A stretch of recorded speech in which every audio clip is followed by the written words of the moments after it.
नमस्ते इंडिया, कैसे हैं आप। मैं हूं सीएम में Diksha Rajpal, SPM faculty at Rudra education and training hub. Guys, last video में आप सब जानते हैं मैंने आपसे कहा था कि हम एसपीएम से रिलेटेड आगे अपनी प्रिपरेशन अब स्टार्ट करेंगे। तो उसी बात को आगे बढ़ाते हुए आज से हम हमारे एसपीएम की प्रैक्टिस करना स्टार्ट करते हैं। आज हम करेंगे कुछ multiple choice questions, MCQ questions, जो बुकलेट हमारे इंस्टीट्यूट ने हमें प्रोवाइड कराई है। ये बुकलेट आपको इजीली इंस्टीट्यूट की वेबसाइट पे मिल जाएगी। उसमें एसपीएम के कुछ एमसीक्यूज हैं, वो हम प्रैक्टिस करना स्टार्ट करते हैं। फिर धीरे धीरे जैसे जैसे मॉडल टेस्ट पेपर्स आएंगे, जैसे भी आगे आगे हमें मूव करना है हम करते चलेंगे, और बहुत ही जल्द रिवीजन लेक्चर्स भी आपके पास आ जाएंगे। तो अब हम प्रैक्टिस करना करते हैं स्टार्ट। आज से हम स्टार्ट करेंगे मल्टीपल चॉइस क्वेश्चंस। आपको ये बुकलेट आपकी इंस्टीट्यूट की वेबसाइट पे बहुत ही इजीली मिल जाएगी, वहां से आप इसे डाउनलोड कीजिए और साथ में मेरे प्रैक्टिस कीजिए। तो चलिए आज हम करते हैं इसको स्टार्ट। स्टार्टिंग में अगर आप जाएंगे तो इसमें आपको एसपीएम के ही क्वेश्चंस मिलेंगे। ठीक है जी, आपको इसमें एसपीएम के ही क्वेश्चंस मिलेंगे। और फर्स्ट क्वेश्चन से हम स्टार्ट करते हैं, कंसेप्ट से रिलेट करते हैं और आगे बढ़ते हैं। कुछ भी मुश्किल नहीं है। सबसे पहले तो मैं आपको यही कहूंगी कि इंस्टीट्यूट का स्टडी मटेरियल पढ़ डालो। इंस्टीट्यूट के स्टडी मटेरियल से ही सब कुछ आना है, उससे बाहर तो कुछ होता ही नहीं है। सारे कंसेप्ट्स वही हैं, वही क्लैरिटी है। इवन तो अगर आप ऑब्जेक्टिव्स पे भी ध्यान देंगे, ये जो क्वेश्चंस दिए गए हैं ये भी उसी से ही मिलते जुलते हैं या कुछ बिल्कुल ही सिमिलर है। कोई नहीं, वो हमने कर लिए हैं हमारे लेक्चर्स में। आगे हम एमसीक्यू बुकलेट भी अब कर लेते हैं। ठीक है जी, तो चलिए फर्स्ट क्वेश्चन पढ़ते हैं। फर्स्ट क्वेश्चन आपको आपकी स्क्रीन पे दिख रहा होगा। Risk management strategies are. Risk management की स्ट्रेटजी क्या है? A, avoid risk, reduce risk, retain risk, combine risk. B, transfer risk, share risk and hedge risk. C, both A and B. D, none of the above. बहुत ही simple है। Risk management क्या है? Avoid कर दो, reduce कर दो, retain कर लो, कंबाइन कर लो, ट्रांसफर कर दो, शेयर कर दो या हेज कर दो। रिस्क मैनेजमेंट में तो हम ये सारे काम ही करते हैं। So the answer is C, both A and B. The answer is C, both A and B. क्योंकि रिस्क मैनेजमेंट में तो रिस्क से रिलेटेड हम हर चीज से खेलना पसंद करते हैं। कैसे हम कम करेंगे, कैसे हम रिटेन करेंगे, कैसे हम कंबाइन करेंगे, सब कुछ पढ़ते हैं। सेकंड क्वेश्चन पे चलते हैं। The necessary condition for equilibrium position of the firm. Simple, MC is equal to MR। Equilibrium position तो वही होती है ना जहां पे MC MR को कट करे, वहीं पे हमें एक मैक्सिमाइज प्रॉफिट मिलता है, उसको हम बोलते हैं इक्विलिब्रियम पॉइंट। ठीक है जी। क्वेश्चन नंबर 3, ये एक प्रैक्टिकल क्वेश्चन है जो हमारे इंस्टीट्यूट के स्टडी मटेरियल का ही है। Study note number 3, illustration number 3 यही है। The cost function of the firm is given by C is equal to X cube minus 4x square plus 7x. Find at what level of output the average cost is minimum and what would be the minimum average cost. ठीक है, total cost हमें given है, average cost find out करनी है, और उस average cost से हमें ये पता लगाना है कि किस लेवल ऑफ आउटपुट पे हमारी एवरेज कॉस्ट मिनिमम होगी, और उस पॉइंट ऑफ टाइम पे हमारी एवरेज कॉस्ट का अमाउंट क्या होगा। बहुत ही सिंपल है।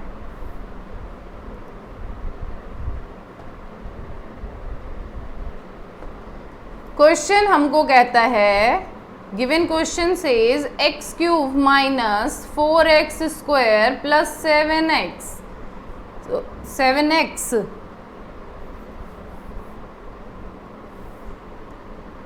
Yes 7x।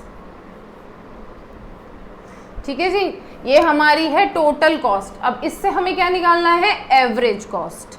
एवरेज कॉस्ट हमें पता लगानी है। तो देखो average cost is equal to total cost divided by number of quantities. तो करो, average cost is equal to X cube minus 4x square plus 7x divided by x। Average cost आपकी निकल के आ गई क्या? X square minus 4x plus 7। ये क्या है? हमारी एवरेज कॉस्ट का फंक्शन। अब इस एवरेज कॉस्ट पे हमें क्या लगाना है? Minima concept. अगर आपने मेरे लेक्चर्स देखे हैं तो आपको पता होगा ये मैक्सिमा और मिनिमा कंसेप्ट क्या होता है। जब हम कॉस्ट फंक्शंस फाइंड आउट करते हैं उसमें हम एक लेवल फाइंड आउट करते हैं तो हम क्या लगाते हैं? Minima concept. क्योंकि हम क्या चाहते हैं कि हमारी जो कॉस्ट लग रही है वो जितनी मिनिमम हो सकती है उतनी हम कम करने की कोशिश करें। तो इधर हम क्या फाइंड आउट करते हैं? Minima concept. ठीक, अब इस पे आप अप्लाई करेंगे क्या? मिनिमा कंसेप्ट अप्लाई कीजिए, जिसका हम फर्स्ट स्टेप करेंगे। Step 1 says differentiation of average cost function. इस कॉस्ट फंक्शन को हम डिफरेंशिएट करेंगे। DAC divided by DX is equal to D divided by DX of x square minus 4 D divided by DX of x plus D divided by DX of 7। तो क्या value आई हमारी differentiation की? 2x। I hope आपको differentiate करना बहुत अच्छे से आता होगा। माइनस 4 और इस वैल्यू की क्या वैल्यू आ गई हमारी? 0, क्योंकि ये कांस्टेंट वैल्यू थी। तो हमारा फर्स्ट स्टेप का क्या वैल्यू आया है? ये। Now moving to the step 2। Step 2 says DAC divided by DX equate कर दो with 0।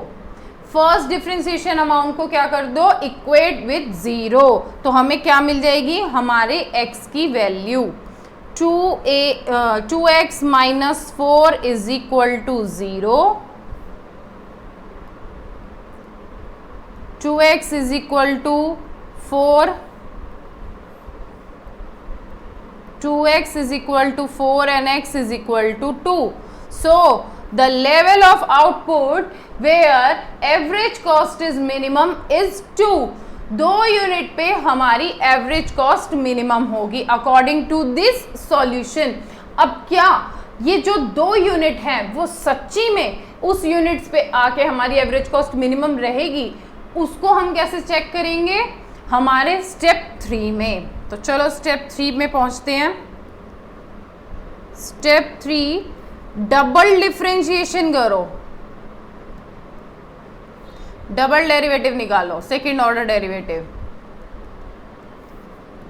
D2AC divided by DX square. किसको? फर्स्ट वाली इक्वेशन को, 2x माइनस 4। तो इसको जब आप करोगे तो क्या आएगा? 2D divided by DX square of x minus D divided by DX square of 4। So the value is 2। और ये वैल्यू क्या आई हमारी सेकेंड ऑर्डर डेरिवेटिव की? पॉजिटिव। जब भी सेकेंड ऑर्डर डेरिवेटिव की वैल्यू पॉजिटिव रहती है that means the given function is minimum function. So average cost is minimum at 2 units. ये तो हमें पता चल गया कितनी यूनिट्स पे, what level of output? 2 units पे। अब कितना अमाउंट रहेगा एवरेज कॉस्ट का वो भी फाइंड आउट कर लो। Average cost is equal to हमारी सबसे फर्स्ट एवरेज कॉस्ट क्या आई थी? ये आई थी x square minus 4x plus 7। X square minus 4x plus 7, इसमें x is equal to 2 put कर दोगे तो वैल्यू क्या आएगी 2 की power 2 minus 2 multiply 2 plus 7, 4 minus 8 plus 7,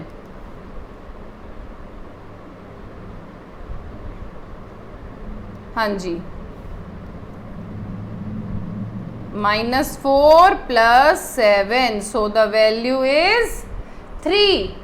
The value is 3, so the average cost is 3 at the level of 2 units. तो चलिए answer देख लें। क्वेश्चन नंबर 3 में हमें क्या आंसर मिलता है? इसका आंसर होगा A, 2 यूनिट पे 3 एवरेज कॉस्ट आती है। ठीक है, ये क्वेश्चन समझ में आ गया। फोर्थ क्वेश्चन देखिए, फोर्थ क्वेश्चन देखिए, फोर्थ क्वेश्चन क्या कहता है? Which one of the following is not a measure related to balance score card. Balance score card क्या होता है? एक मेजरमेंट कंसेप्ट है हमारा, जिसमें हम हमारे कंपनी के कुछ financial, customer related, other prospectives को हम चेक करते हैं। जिसके अंदर नहीं आएगा तो क्या नहीं आएगा? वो है गैप एनालिसिस। फाइनेंशियल्स आएंगे, कस्टमर सेटिस्फेक्शन आएगा, इंटरनल प्रोसेसेस भी बैलेंस स्कोर कार्ड में मेजर्ड होते हैं। क्या नहीं मेजर्ड होता? Gap analysis. So the answer is D, gap analysis. ठीक है जी। Next,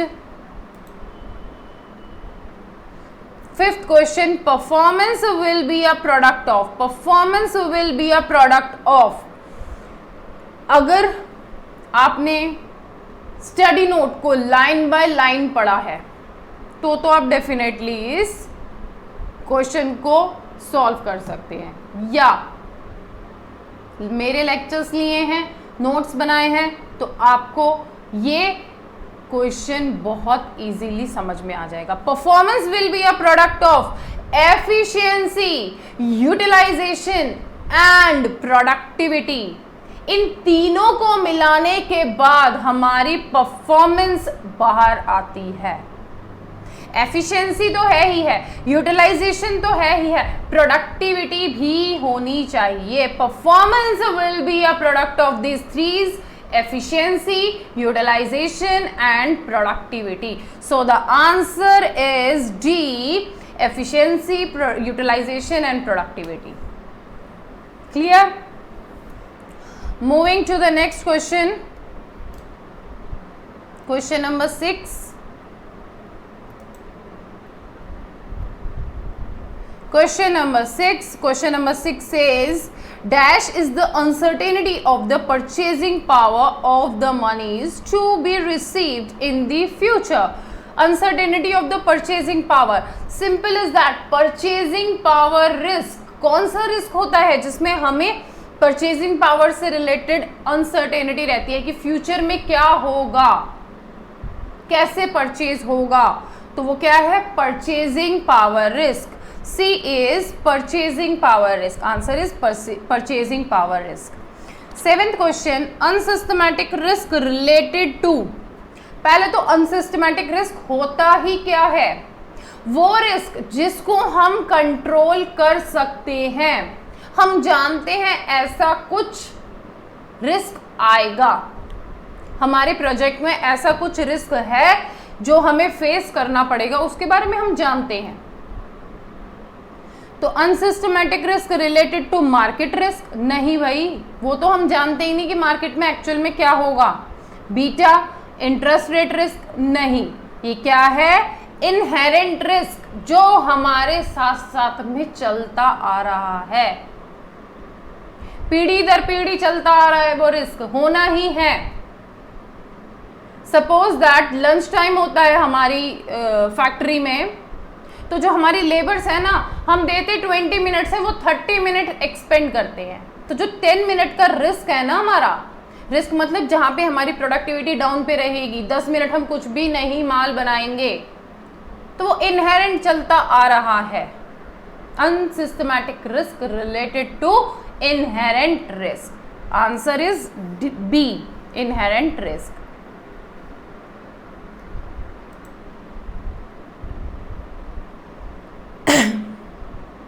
answer question 8, in which discipline supply chain concept was originated? Which discipline, किस चीज के लिए हमने सप्लाई चेन कंसेप्ट को बनाया? प्रोडक्शन के लिए? प्रोडक्शन तो पहले भी हो ही रही थी। ऑपरेशंस के लिए ऑपरेशनल डिपार्टमेंट अलग बिठाया गया है। C is marketing and D is logistics. इन दोनों में कंफ्यूजन रहेगी, क्या ये लॉजिस्टिक्स के लिए है या मार्केटिंग के लिए है? बेटा जी, ये सप्लाई चेन कंसेप्ट हमने किसके लिए बनाया है? मार्केटिंग के लिए। मार्केटिंग में क्या चल रहा है, एक्चुअल फाइनल कस्टमर हमारा क्या बोल रहा है, उसको हम हमारे डीलर के थ्रू अपने तक लेके आए, ताकि हमें पता रहे कि एक्चुअल में हमारी पोजीशन मार्केट में क्या चल रही है। तो सप्लाई चेन मैनेजमेंट किस लिए ऑर्गेनाइजेड हुआ है? For the marketing process. Question number 9, under perfect competition and at the point of equilibrium of the firm, MC curve must be falling. No, MC curve must be rising. Yes, क्योंकि हम equilibrium position पे कैसे बनाते हैं? अगर हम इसका curve बनाने की कोशिश करें तो हम क्या बनाते हैं?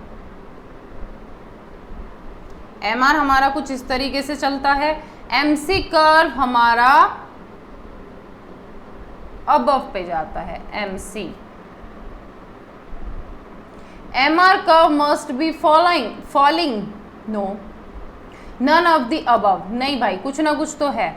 MC curve must be rising. हमारा जो मार्जिनल कॉस्ट का कर्व है ना, वो हमेशा बॉटम टू टॉप पे जाना चाहिए, नीचे से ऊपर की तरफ जाना चाहिए। तो यहाँ पे इक्विलिब्रियम पॉइंट हमें नजर आता है, जहाँ पे वो कट करेगा MR is equal to MC की कंडीशन रहेगी। वो होगा क्या? हमारा इक्विलिब्रियम पॉइंट। ठीक है जी। So the answer is B, MC curve must be rising. Question number 10, question number 10, financial risk arises out of, किससे? इंक्रीज्ड कंपटीशन से हमारा फाइनेंशियल रिस्क अराइज होगा? नहीं। Conduct of business and investment. हाँ जी, जहाँ पे पैसा आएगा वहीं पे फाइनेंशियल टर्म आ जाएगी। The nature of financial transaction, financial transaction, बिल्कुल यहाँ पे भी हमें ध्यान देना है। डी कहता है both, B and C। Answer is D, both B and C। Simple is that. तो गाइज, अब इस 10th क्वेश्चन तक हमने कंप्लीट किया है हमारे MCQs को। आगे फर्दर हम मिलेंगे और इसी बुकलेट को हम आगे कंटिन्यू करेंगे, जिसमें हमारे टोटल नंबर ऑफ क्वेश्चंस हमें गिवन है वो है 93। टोटल क्वेश्चंस हमें गिवन है इस बुकलेट में 93, और हम 93 क्वेश्चंस की ही प्रैक्टिस करेंगे कंसेप्ट से कोरिलेट करके। तो जुड़े रहिएगा हमारे चैनल के साथ। देखिए 93 क्वेश्चंस हैं, हमारे चैनल के साथ जुड़े रहिए, प्रैक्टिस करते रहिए, और मैं आपको ये विश्वास दिलाती हूँ कि जून अटेम्प्ट तक हम और आप मिलके हमारे SPM को बहुत ही स्ट्रॉन्ग प्रिपेयर कर लेंगे। मिलेंगे नेक्स्ट वीडियो में, तब तक के लिए पढ़ते रहो, मुस्कुराते रहो। मेरी तरफ से नमस्कार, आदाब, प्रणाम, सत श्री अकाल। Thanks for watching.